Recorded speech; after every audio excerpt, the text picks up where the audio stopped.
என்னதான் தாய்லாந்து ஃப்ரீலாண்டா இருந்தாலும் யாருனாலையும் காலனைஸ் பண்ணப்படலை அப்படின்னாலுமே சோழர்கள் காலத்துல அவங்களுடைய ஆட்சிக்கு கீழே தான் இந்த தாய்லாந்து அப்படிங்கிறது இருந்திருக்கு. அப்போ இந்த ஈஸ்ட் ஏஷியன் கண்ட்ரீஸை சுமத்ரா ஐலாண்ட் அப்படின்னு சொல்லுவாங்க. கடற்படை மூலமா ராஜேந்திர சோழன் இந்த சுமத்ரா ஐலாண்டை கைப்பற்றி ஆட்சி புரிஞ்சிட்டு இருந்தார்.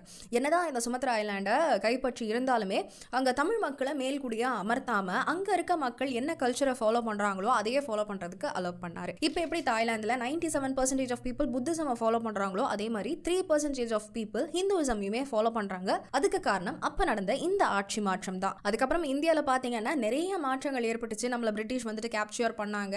அந்த மாதிரி எந்த ஒரு கண்ட்ரியும் தாய்லாந்தை போய் கேப்சர் பண்ணவோ அவங்கள ஆட்சி செய்யவோ இல்லை. அப்போ அங்க என்ன ஆட்சி நடந்துட்டு இருக்கு இப்பன்னு பார்த்தீங்கன்னா மன்னர் ஆட்சி தான் நடந்துட்டு இருக்கு. இப்போ ராமாட்டன் அங்க ஆட்சி புரிஞ்சுட்டு இருக்காரு. அவர்கிட்ட பார்த்தீங்கன்னா 60,000 கோடி மதிப்பிலான அசட்ஸ் இருக்காம், 18 ஏர்கிராஃப்ட்ஸ் இருக்காம், 360 கார்ஸ் இருக்காம்.